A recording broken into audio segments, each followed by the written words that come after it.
Hello and welcome, another week, another video. The road to Degen Island is long and bulky and requires a lot of hard work. You may have heard of the term work-life balance before, and in this video, we will delve deeper into this subject. Let's state the obvious here. If you're looking for a career or business opportunity with work-life balance, you've already lost. The implied message by searching for this position is that you view work and life as separate. You don't like your work.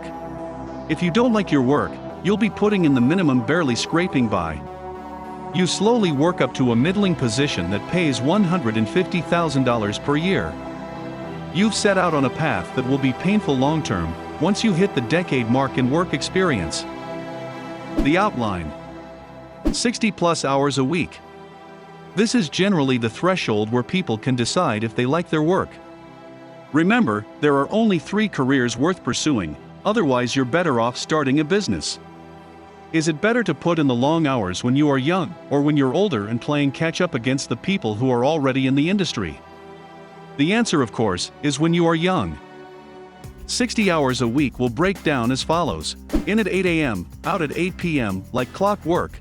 4 weekdays during the week you spend 1 hour at the gym after work. 1 night a week you socialize to avoid becoming a type A boring person, and prevent yourself from developing unhealthy blackout drinking habits. You read in your free time Friday night, and you set aside Saturday night for fun. Finally, Sunday should be spent on new hobbies, new businesses, and any other way you can reinvest in yourself. But what if you work 80 hours a week in investment banking for 2 to 3 years? This is easy, you can maintain the same schedule. Do not allow people to trick you into believing it is not doable. You simply leave for the gym when the office is empty, work longer on Monday to Wednesday, and slot out Sunday for additional work as well. Pay your dues over 2 to 3 years, so you don't have to be average like most people in their 30s. There is almost nothing worse than having $100,000 to $150,000 in the bank at 30. You're starting from scratch again. Work is life. Generally, people will work for 40 to 50 hours a week. If they spend 56 hours a week sleeping, assuming 8 hours a night, and another 50 hours working, that leaves only 62 hours a week for life, which will include chores, commuting, and other miscellaneous tasks. Now let's see what happens if you enjoy your work. You've now increased the amount of life you're living by over 30%. Instead of burning 106 hours a week doing things you must do or don't enjoy, you now spend just 56 hours a week sleeping, and the rest of your time is filled with fun activities. Run the math. Does it make more sense to spend 2/3 of your life doing things you enjoy, or only 1/3? The clear answer is 2/3. Work-life separation is for people who believe everyone hates their job. This is false. Balance. If life is work and work is part of your life, how do you find balance and avoid becoming a high-strung, hyper-competitive person? The answer is in the remainder of your personal life. As soon as you step away from the computer, away from the meeting, and away from your company-issued smartphone, rest all thoughts. The key to balance if you have a stressful job is to realize that you cannot change the circumstances from your bed, at the gym, or at dinner. The following should be your mantra. Ignore what you can't control. Take action when you can. And learn to know the difference between the two. You will be able to track down role models for work-life balance very quickly. If they work in intense professions, or run competitive businesses, and do not speak of them, they are in balance. They also exhibit emotional control. Notice the definition of balance is different. Work is still part of your life, you simply do not think about it when you cannot take action. Years of balance. Finally, the bigger question is, how do you maximize the amount of years in your life? The answer is to slowly take your foot off the gas as you exceed the age of 35 to 40 years old. Instead of being high-strung, you allow for a slow deceleration in total hours spent on work. The key is to find a life balance between ages 25 and 55. You want to grow a business or career you enjoy over the first decade, become more efficient over the second decade, and begin coasting during the third decade.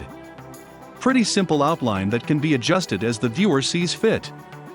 If you're on track to be worth a couple of $1 million by 35, this is going to be a no-brainer operation for you. While you'll enjoy your work, the dues have already been paid, and the need to work 80+ hours a week will be far back in your rearview mirror. The excuses. With the answer to the work-life balance question out of the way, the following people will attempt to send you on the wrong path. Live it up in your 20s guy. This person comes in 3 forms. 1. Person who had no options in the first place.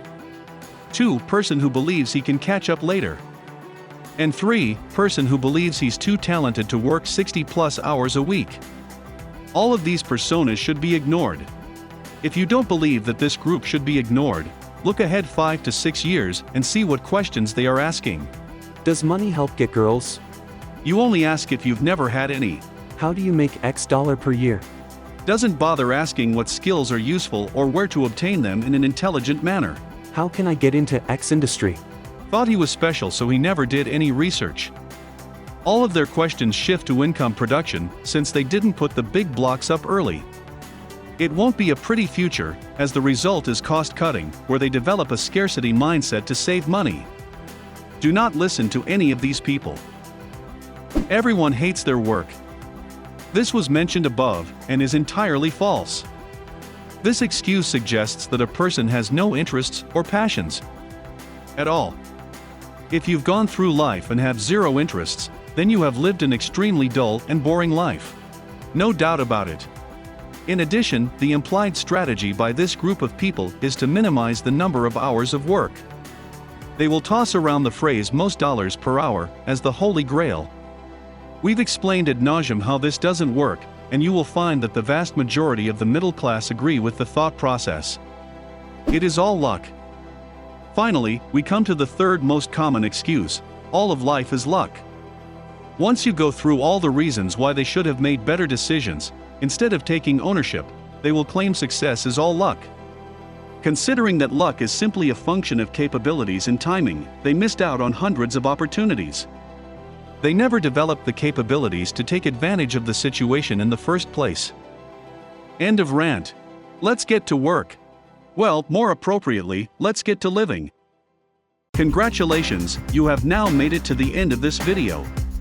Hopefully, you learned something new today. If you enjoyed it, then go ahead and subscribe for more upcoming content. And in other news, banks are zeros.